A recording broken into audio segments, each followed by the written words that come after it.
Hey, my name is Neil Greathouse. You probably don't know my name, though. I go by the Beaties on Instagram, and who doesn't nowadays, right? Am I right? Hey, welcome to the Diabetes Telethon. This is a telethon, isn't it? Isn't that what we're calling this? I don't know. I know that there are a lot of people that are watching this right now, and you're trying to figure out how do you change the channel on this thing. And I just want you to know you can't, because it's online. We're worldwide, everybody. Hey, welcome to the next about 30 minutes of your life. I do want to talk for a little bit, but I just want to introduce myself and just tell you a little bit about my story and some things that I have learned over the last 27 years of living with type. I can't actually get my shirt to sleeve. You know how those little buttons are right there? I can't get my shirt to do it right. Anyways, I'm super professional. My name is Neil. I have been living with type 1 diabetes for 27 years. February 14th is actually my diaversary, which is not great. I'm not gonna lie to you. You know, my wife and I, Gina, we don't really celebrate Valentine's Day all that much because it's not that much fun.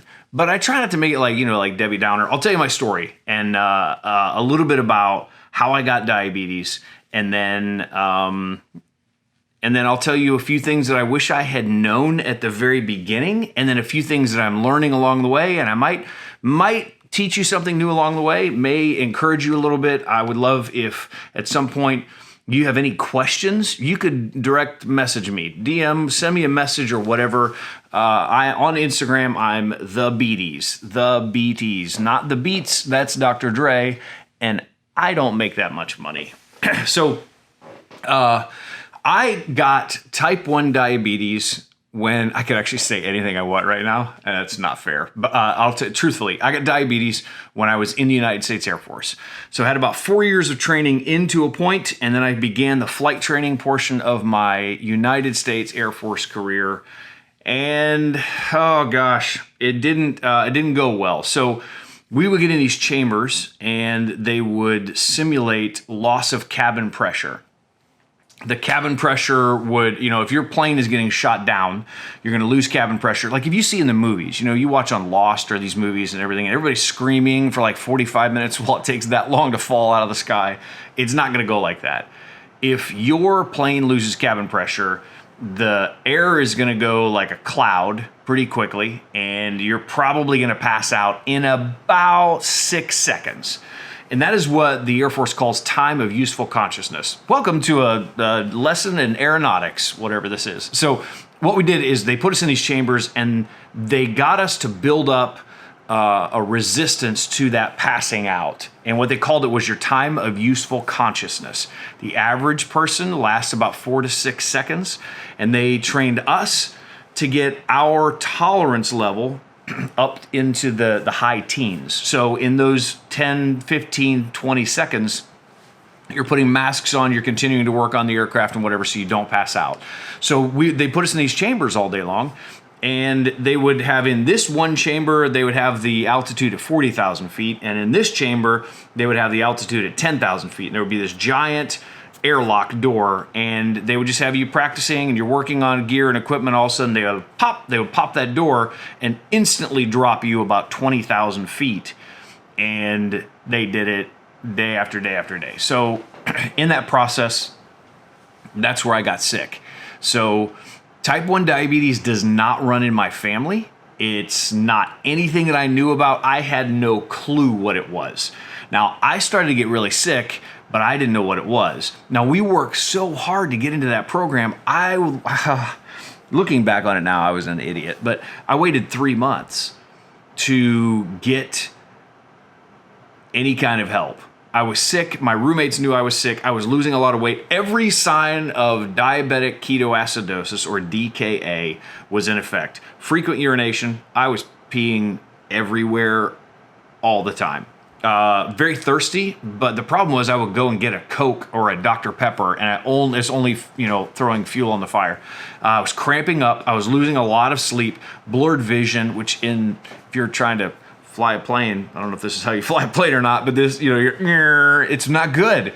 So we went about 3 months, and at the end of that, I just got to a point on a 3-day weekend, and I just said, you know what, guys, I can't walk anymore. I can't march anymore. I couldn't do it anymore, and I was done.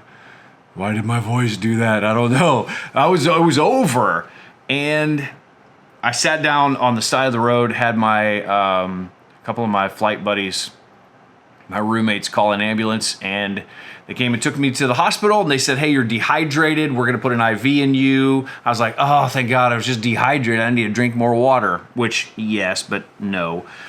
And they checked my blood sugar, took a finger stick, and next thing you know, I'm on a gurney flying up to the 4th floor at the Keesler Air Force Base medical center, and they got a really nice hospital, but I didn't know what was going on. And my blood sugar was 1800, 1800. For those of you who are doing the math at home, that is not good. It's just not good.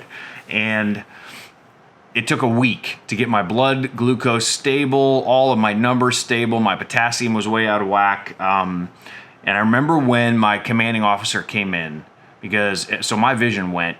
I mean, it was gone. It was. I could still see things, but it was very blurry. And it took a week for me to get my vision back. And that commanding officer walks in, and I knew what happened when he came in. He was like, "Hey, man, we appreciate your service. Thank you so much, but your flying career is over. You have one of 2 jobs that you can do." Now, he didn't say this, but they actually, they took me aside later on and said, you can do one of 2 more jobs if you wanted to remain in the United States Air Force. And that's why I went in. I wanted to serve my country. It was a career path for me. And they said, you can be a garbage collector or a bus driver. And I said, check, please. I'm out. So I didn't know what type 1 diabetes was. I didn't know that my pancreas had shut down. Oh, hang on. So for you guys are the first ones to hear this, because I wrote this down the other day. This is a good one. You feel free to use this if you want. You can use it. Just steal it. Take this one. But that day that I got sick was when my pancreas clocked out and never came back to work. I mean, that's not bad. That's not bad. I started thinking about it. I may just punch the clock. There's 5 o'clock. There's the dinner bell, Rob. I'm out. I don't know who Rob is, but it just checked out. No one in my family has type 1 diabetes. No one even has type 2 diabetes. I just didn't know what it was. And the doctor sent me home with a couple vials of insulin. I had in my hand some syringes. I had to mix my insulin. I had regular and NPH. It was clear and then cloudy. You can get the clear in the cloudy, but never get the cloudy in the clear. I'm like, what are we talking about? And then on a notebook paper, piece of notebook paper, they had written down a sliding scale on notebook paper. That's how they sent me home. I was like, what? I'm an idiot. I don't know what I'm doing. And I'm going to be completely honest with you. I spent the next 7 years of my life eating whatever I wanted and just shooting up. There's a part of my leg right over here, right here on the side of my leg that is just dead tissue. It's scar tissue because I would just draw out insulin, take it, and just pow, and just eat whatever I wanted. I had highs and lows all over the place. I was sick a lot. I was still losing weight, and it was just because I was angry. I was ticked off. My career was over. I went back to college, started doing other things, got connected with a couple people, found somebody who really genuinely believed in me and helped me on a different career path. And it really, really helped, getting past that point. But I had to own it. I just had to flat out own it and say, all right, listen, for myself, for my wife, who at the time I wasn't married to, and then I married her, I said, I can't do this to her. I mean, what if we have kids? And we do. I've got 3 healthy kids now. I don't want to do this to them. I don't want them to be scared. I remember the lowest low I ever hit. I had driven home after a late night of working, and I'd driven home or drove home. I worded my way home. I grammared home, and I parked my car in the driveway, and I was so low, I don't remember the getting out of the car, getting in the house. It's late at night. My wife is upstairs asleep, and I went to the refrigerator, opened the refrigerator doors, and just started eating everything. I mean, everything. My wife comes downstairs like a half hour later, and I'm asleep on the kitchen floor. The freezer and the refrigerator doors are open, and I've got stuff all over the floor, empty, wrappers and bags. And my wife went outside, and the car was parked sideways in the driveway. I'm kind of shocked I didn't, pull up through the front yard. And I was like, all right, that's it. Like, this is bad. This is bad, Neil. This is a bad deal. So what I want to tell you is a couple of things that really helped me over the years, and then a few things that I've learned along the way. And then I want to end with this. I want to give you some hope. I want to give you some perspective change, and I want to encourage you. That's what I want. So if you have type 1 diabetes, this is for you. But if you love someone, or you've got a child who has type 1 diabetes, or you know someone who has it, this is for you too. This is a little bit of reality here, okay? So reality check. Here we go. So I currently live in Central Arkansas. I live just outside of Little Rock. Oh, spoiler alert. I wonder if you guys might be the first people to hear this.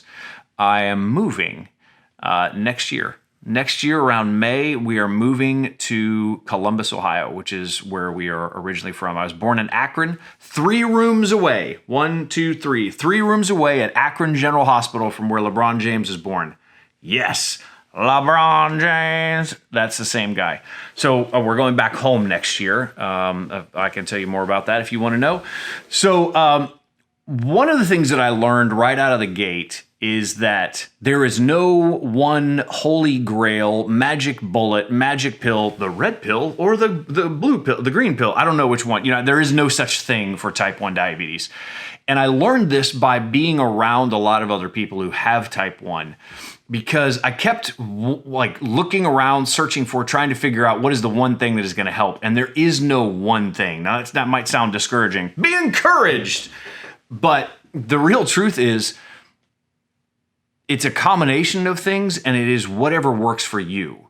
So I had an incredible opportunity to be around 20 different cyclists who rode their bikes across the country from New York City to California to San Francisco. And it was 4,200 miles. And we made a documentary. It's a shameless plug here for a documentary called Bike Beyond.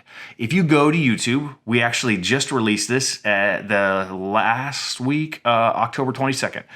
We released it on YouTube. It is a feature full-length documentary. It is narrated by Victor Garber, and it's got Nick Jonas in it. It's got these incredible people who are living with type 1 diabetes, and they go all the way across the country. But because myself, I directed it, but we had an incredible crew, and Beyond Type 1 and NLC Creative, these guys all came together. Because of that crew, we were allowed to be around these people living with type 1, and I saw 20 different people manage type 1 diabetes 20 different ways, and it kind of clicked to me. I went, okay, one thing by itself isn't going to do it. A Dexcom or a CGM, continuous glucose monitor, is it helpful? Yes. I would even say that's probably one of the most important things you can do, but it's not going to change your blood glucose levels by itself. It's then got to be coupled with, all right, you're going to eat well. You're going to measure what you eat, or at least count what you eat. Everything counts, whether you count it or not. An insulin pump, maybe. You might like an insulin pump. There's a lot of different brands, but maybe you want to be on injections or pens. The way that you eat. You could eat low carb. You could eat as a vegetarian. You could take a lot of supplements. There are a lot of different ways to manage type 1 diabetes, and you need to find the one that works for you, but there is no one magic bullet for any of it. When I first got started into talking, through Instagram and YouTube on diabetes and really genuinely helping people, I did it because when I moved to Central Arkansas, no one here knew about type 1. And I just did it because people asked me so many questions because they saw that I had an insulin pump, and I just made a couple dumb videos. That's the way I looked at it. I'm like, wow, let's make some stupid videos. And it was very helpful for them to see me explain what it was and what it looked like and all that kind of stuff. And I started off by saying, I want to hack it. I want to hack the beaties and try and figure out a way to well, everybody has to figure that out on their own. There is no one thing. It's a combination of all of those things: diet, exercise, technology, you got to rest.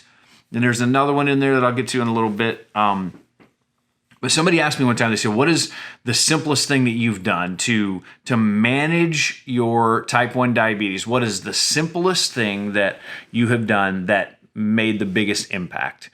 And I'll tell you, we're taught by incredible certified diabetes nurse educators. We're taught by dietitians. You're typically not taught by your endocrinologist unless you have an amazing endocrinologist, which I'm assuming you do. And if you don't have one, go find one. Leave the one you're at that you don't like and go find one.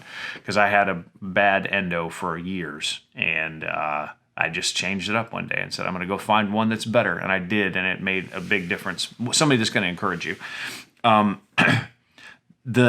The CDEs and the CDNEs and the nutritional experts and all that kind of stuff, they teach us to count carbohydrates because that's the only thing that matters. But what I finally realized is, I eat very low carb, or I try to. I try to eat under a certain number of carbohydrates every day in my meals. Well, I started to notice that my blood sugar would still increase after I ate. I could eat like a chicken breast and some broccoli and whatever, but then like 3 hours later, I'm like, why is my blood sugar going up? And I always do this. It's ridiculous, but I always go, I didn't do anything. I always get so mad because I'm like, I didn't do anything wrong. I didn't eat anything bad. Like if it's going to go high, at least let it be because I had a ho-ho or a ding-dong or a little Debbie or something like that. But I didn't have any cake. Well, protein breaks down over time, and it's in a process called gluconeogenesis. Your liver and kidneys really get involved, but your body turns protein into carbohydrates, but not all of it and not immediately. So let's say that you were eating chicken Alfredo for dinner. You sit down, huge pile of chicken Alfredo. Immediately, with all the pasta that you're eating and the sauce, your blood sugar is going to spike because of all the carbohydrates that are in there. But it's not going to spike because of the chicken. I don't know why I picked chicken Alfredo. This is very weird. I don't think I've ever eaten chicken Alfredo. But over time, as your body, it's gonna start digesting and processing those noodles and the pasta, and that's gonna spike your blood sugar. But what you don't realize is about 3 hours later, the chicken that is in there is gonna slowly break down as well, but it doesn't have as much of an impact. Now, if you were to eat none of the pasta and just the chicken, that just pure protein, you're gonna count it and go, there's no carbohydrates in there, so I don't have to count it. And that's not entirely true. This is a huge tip for people. So what it is for most people, you have to multiply the grams of protein times 0.6. So let's say that you have 10 grams of protein, no carbohydrates. You would you'd be like, well, I don't have to take any insulin.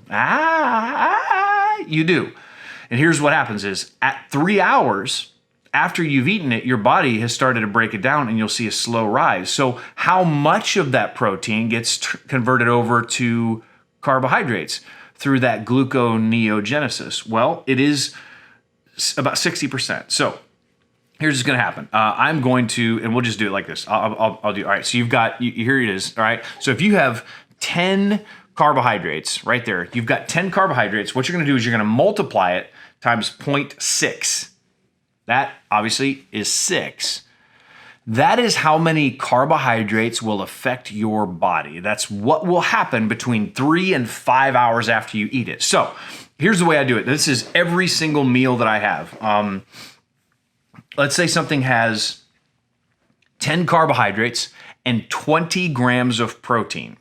I take the 10 carbs, and I'm going to take insulin for that, but then I take the 20 grams of protein and I multiply it times 0.6, add that to the other ones, and then start the slow acting insulin later. Okay, so your pump, if you're on an insulin pump, you can do it where it does a dual wave. It gives you a little bit of insulin now, dual wave bolus, or it'll give you a little bit of insulin later. And here's the math. And I'm just going to do it on my phone. I'm just going to use Siri. I can't say her name or else she'll hear me. All right. So here's this. Remember, it's 20 grams of carbohydrates and 20 grams of protein. So here we go. 20 plus 20. Nope, that's terrible. Hang on a second. It's 40. No, stop. Hush. 20 times 0.6 plus 20. It's 32. That is how many carbohydrates I need to take insulin for. And I don't take it all at once. I take a little bit at the beginning and a little bit later. And all that has done is it stopped these slow rises later on in my blood glucose levels, because protein still counts, even though a lot of people will tell you that it doesn't. That is one of the simplest things that I've done that helps me with type 1 diabetes. As far as a failure, the thing that I forget a lot of times, and I still do it today, and you might be here as well, I tend to forget that type 1 diabetes is a marathon. It's not a sprint. Like, you've got a lot of different runners. You got people who can sprint, people who can hurdle, people who do 100-meter relays or whatever, and you've got marathon runners, but they don't all have the same way of running. You have to run differently. You have to, manage your body and your, energy systems and all that differently. Type 1 diabetes is a marathon. It is not a sprint, and I treat it like a sprint sometimes because there are measurables. I love metrics. I love metrics. I don't know why I keep doing that voice, but I absolutely love having a dashboard for me. And so Dexcom and my pump and my doctor and everything else, it all helps to have it in front of you, and it's a goal, and I think those are incredible. But what I realized, and I started doing this, I would get to the doctor and I wanted my A1C to be lower, and I would work my tail off for 3 months. Go into the doctor, they'd be like, "You did it, your A1C is under 7. For a long time, it was like, "Your A1C is at 13, Neil. Come on." Well, I would go in there to the doctor and he would say, "Your A1C is this." And I would walk out of there and I was like on cloud 9. I'm just being honest here. I was like, this is incredible. And no lie, the walk from the front door at the doctor's office over to my car, depression, full on depression would hit. And I'd be like, oh my gosh, like I can't celebrate this like I want to, because I'm not done. I have to do it again next month. And it's so frustrating. And I'm going to be honest with you, for a few years, it would tick me off so bad that I would have a great number, but realize there's no rest from that. And there was a Dairy Queen right next to the doctor's office. And I would walk right over to Dairy Queen and I'd get a peanut buster parfait and I would hammer it. I'd be like, forget you, diabetes. I'll show you. Because it was like I was in denial. Here's the thing. Give yourself little rewards along the way, but realize it's a marathon. And what you do great for 3 months, if you don't do it great again for another 3 months after that, it's kind of null and void. So it's a marathon. It's not a sprint. Just keep it in mind. If you have a bad day today, guess what? Tomorrow is a new day. Every single day that you are living with type 1 diabetes is day one. Treat it that way. Treat it as if you get another shot at doing it right today. Yesterday, you can't do anything about it anyways. Close the door on that and focus on what's ahead of you, okay? It took me the longest to wrap my head around that because I'm very competitive. I'm goal oriented. I'm motivated. So, what is my favorite thing that happens to me? And I just say this is a little bit of help. I wish someone would have told me this. One of my favorite things that happens when people know that you have diabetes is they will try and police what you are eating, and it is hilarious. So I absolutely have fun with it. A lot of people will tell you like you can't eat that, or oh, can you eat that, or I don't think you're allowed to eat that. I had my wife has some aunts and uncles that are Italian, very Italian, short little tiny ladies with really high hair, like big hair, tiny dogs, and they're very Italian. That was a awful. Please, Gina, if you were watching this, I apologize. And everyone from New Jersey, I'm so sorry about that. They would police what I ate. And, at family get-togethers and Christmas and Thanksgiving and all that kind of stuff, you put food on your plate and they would go, "Sweetie, can you eat that? You ain't allowed to be eating that. What are you doing?" And it would bother me at first. And then I started to have fun with it. I would act like I didn't know that I was eating it. I was like, what? This is what? Like I just, I would have to have fun with it. it's so funny to watch somebody who has no idea what you can and cannot eat try and tell you what you can and cannot eat. Just have fun with it. Don't ever get bothered with it. It's one of my favorite things ever. One of the biggest challenges that I had early on with living with type 1 is that no one in my family has it. So I didn't have any examples. And I was very secluded from it. I did it deliberately. I tried to hide it. I didn't let anybody know. Now, there's a big difference between trying to hide your diabetes and trying to tell the whole world about it and wearing it like a badge. Please listen to please listen to me. You can help educate people about type 1 diabetes, and then you can take it too far and you can wear it like a badge.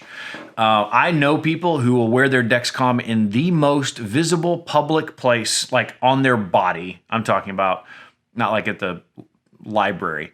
And they do it because they want everyone to see it. They want people to see it, and they are waiting for someone to act surprised or confused or ask questions about it so they can get offended. I'm just being honest. Please don't do that. There's no point. You're not helping anyone with that. I wear a Dexcom. It's on my arm right now. I do it right here because I don't want to do it down here where if I'm wearing a short sleeve shirt, everyone can see it. Why?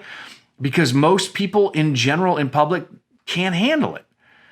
Because if that was the case, Dexcom would recommend you put it on your neck, like a neck tattoo. You might as well just write, "I have diabetes" across your neck. It's not a badge of honor, but you can feel honored that you're managing it well and still let people know about it. So that's what I chose to do. I chose to tell people about it, to show them what living with type 1 diabetes looks like. And I don't tell people. I let them see me manage it first. I don't walk around saying, "Hey, by the way, I have the diabetes." I tell them by living, showing them what it looks like. And I had to do it with my family and people who didn't know or understand it. In that same vein, I would challenge you on this.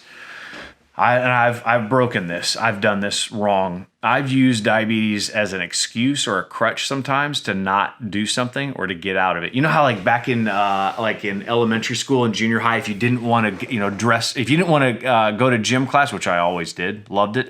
But there would be people who didn't want to do it, and they'd be like, "Oh, I forgot my gym uniform or whatever," and so they can't go to gym class or PE or whatever. I used it very early on to get out of some meetings that I didn't want to be in. I'm like, "Oh man, my blood sugar's so low." I haven't done this in years and years and years. But I would just recommend that you don't do that because people, first of all, won't trust you. Second of all, you're giving diabetes a bad name. And I think it already has a bad name. I don't think it needs any of our help in being a bad name. So never use it as an excuse. Just own it, do your best to manage it, and try not to go off the rails with it. But don't use it to get out of something or to get into something. I don't use it as like an ID badge. Now, to get into a national park, yes, I have one of these cards. I have one of the cards here for getting into. There it is, right there. It's my access pass to get into a national park. I use it for that, so you can get free into a national park. I think you can probably even like board a plane early or something like that. I've never done it, and I'm never going to do it. Why? Because type 1 diabetes doesn't, I'm not special. Like, I'm not going to get on the plane, or what am I going to get up there and chit chat with the captain? "Hey, Captain Steve." I don't know who Captain Steve is. So this is this is the perspective part now. At some point, I would say it's been about 12 years for me. About 12 years ago, I stopped being so self-centered and focused on me when it comes to type 1, and I changed my perspective to helping other people. I got connected with Beyond Type 1 about 4 or 5 years ago. I'm on their leadership council, and I love that organization. They're doing a lot of good to help educate, to help advocate, and to find a cure for type 1 diabetes. JDRF, incredibly strong community, great company, great people. ADA, those are like the three big ones. And now Beyond Type 1 now has Beyond Type 2, which is incredible as well. Get connected with somebody like that, but I did it not for the reasons of educating myself, even though that was the beautiful payoff. I did it to help other people. And so this is the perspective. I used to be very bummed out about what I had to deal with every day. You know, the extra math and the money that goes into it. Like, diabetes is expensive, bro. Like, it's not cheap. Bugs me, but it's, you know, sometimes insurance covers it, sometimes it doesn't. Sometimes I'd pay for Dexcom out of pocket. You know, insurance didn't cover it. So whatever, you just got to do what you got to do. Well, we started taking trips, mission trips with our church down to Peru, the Amazon rainforest. Now, we'd had connections for a long time. We would always go down there. We would do what you would expect a mission trip to do. It's like, you know, it's working with churches, working with individuals, things like that. And then we had an opportunity to go down and do a medical trip, and that was when it changed for me. You know, you could go on one of these trips and see what these people do or do not have, and it can wreck you. And that's not what you want. You don't want it to wreck you. You want it to change you. And that's what it did.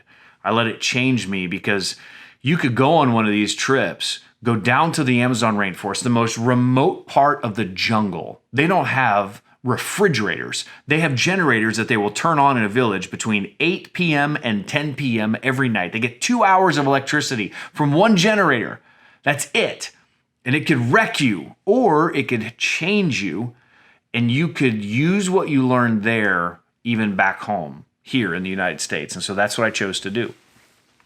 Going down there in these rainforests, we would screen for diabetes, type 1, type 2, high blood sugar, low blood sugar, either of those. We did a lot of other things, joint pain, some oral surgery. We did some eye care. We tested for parasites, for different. There's a lot of sickness. There's a lot of aching bones. We gave medicine. We gave vitamins. We gave kids vitamins and all sorts of things.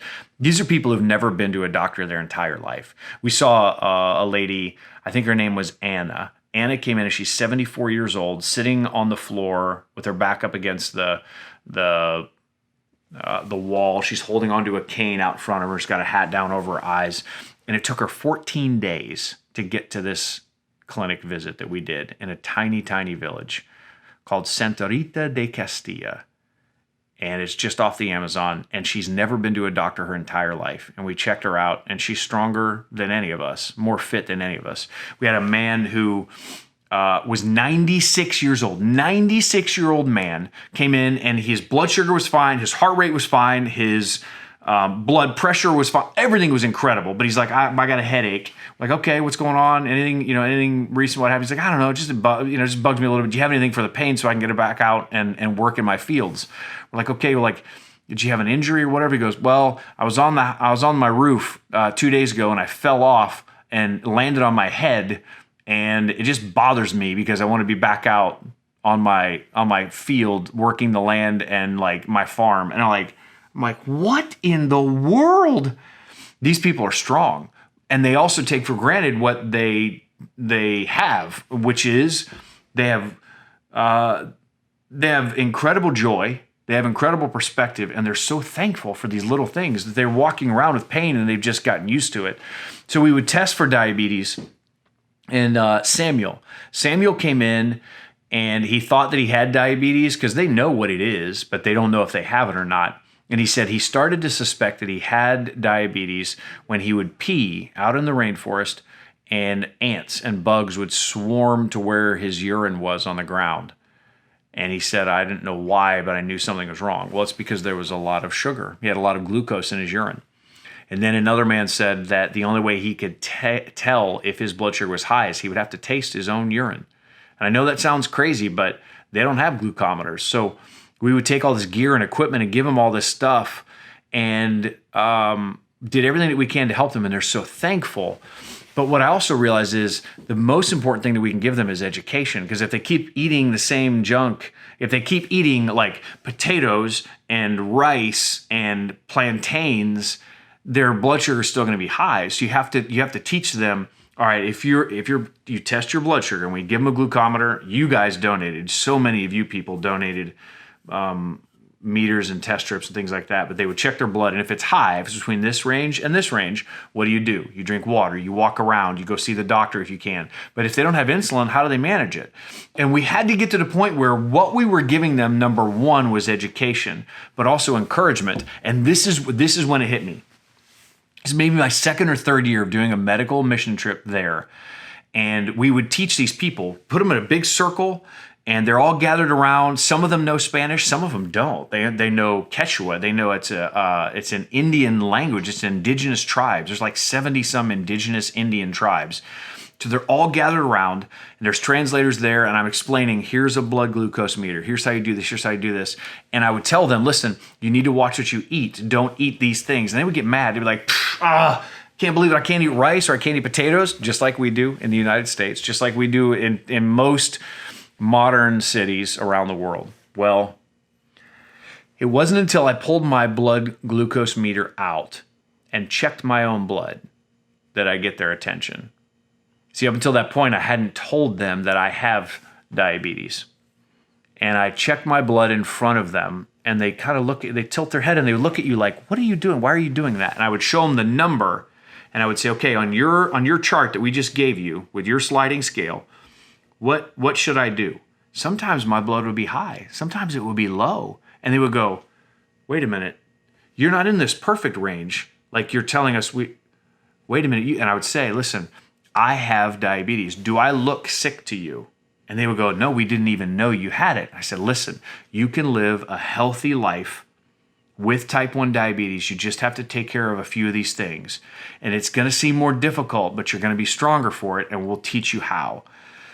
When I had those conversations, it gave me all the perspective in the world that as they would go home, they would hug our necks like these sweet Peruvian people that don't have much of anything. They'll come over and hug your neck and grab your face and tell you thank you because they're thankful for what they have. So the perspective that I would love for you to get out of this is that no matter what you have, if your insurance doesn't cover some of the medicine you need, or your insurance doesn't cover the Dexcom or whatever, be thankful for what you do have, because it's probably better than what someone else has. Be thankful for the things that you have, and this was what switched for me. This is where the switch got flipped, is when I took my eyes off of my own problems, and I said, how can I help somebody else? My problems didn't go away, but they paled in comparison. Anytime I focus on me, my life gets completely unraveled.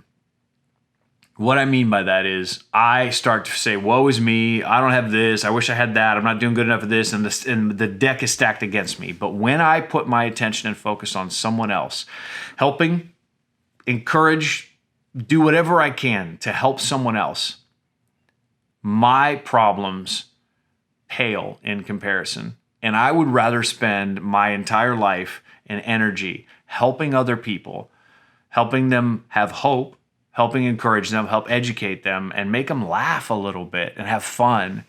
That's where it is all come back for me. So 27 years ago when I got diabetes, I thought my whole life was over because my military career ended. What started for me was a new life goal, a life path, a career for me, direction for my life, of helping encourage other people who have diabetes or who know someone who has it and help them smile, maybe laugh a little bit, but have perspective. And so I just appreciate what I have more. I don't have all the best stuff. My pump is really, really old. Like here, I'll show you. Like I'm on a Medtronic pump. This is wow, that's a knot. This model doesn't even like that. My screen doesn't even, I got this big weird little blob that's showing up on my screen. I don't care. It's better than what some other people have, and I'm okay with that. I loop. I'm a loop guy. If you don't know what loop is, just search loop kit. It's this thing here, and I've got it on my phone right here. Let me see if I got it. Oh gosh, I'm going to tell myself now because, okay, I'm 132.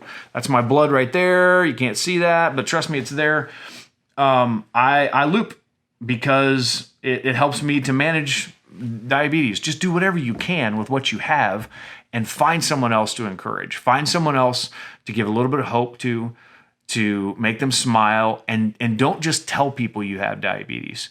show them what it looks like to live with diabetes in a strong way, in a confident way, where you're not hindered by it, but you're owning it. And that's what I wish someone had told me back when I first got type 1 diabetes and I thought my life was over. I wish someone had told me these things back then. And so that's why I'm telling you now, wherever you're at in your diabetes journey, I don't know where we're going, if it's like a safari, I don't really know, but I just want you to be encouraged. You got this. You can do this. Forget about yesterday. Doesn't matter how bad it was, how much you ate, what you did or didn't do, doesn't matter. Today, every day is day one. Let's treat it like that, and then understand that for someone else, it's their day one as well. Go help them have the best day one that they could ever have. Maybe they've got to come back and kind of commit all over again that they want to do this thing right, and they want to live well, and they want to be healthy. So help them get there. All right. If you guys want any more information, or if you want to know a little bit more about the hope that I talked about earlier, I'd love to tell you about it. You can send me a direct message if you want. Remember, I'm the Beaties on Instagram, and I'm sure I'm going to put it down in here somewhere, whatever. Ding, hit the like button, subscribe. What's up, everybody? My name's Peter McKinnon. I am really, really appreciative of this community and this Diabetes and Me group. Diabetes and Me, like, I spent a little bit of time on their website going through and looking at everything that they've got, all the education, all the tools, and everything that they're doing. And I just want to say thank you to you guys for having me on here and letting me be a part of this with a lot of other really talented and much smarter people than I am. I'm just a guy who makes diabetes videos. What do I know? Hey, I hope you guys have a great day. I hope that this encourages you. And if you want any more help, or if there's anything that I can do, please just send me a message and we'll do it. All right? Have a great day.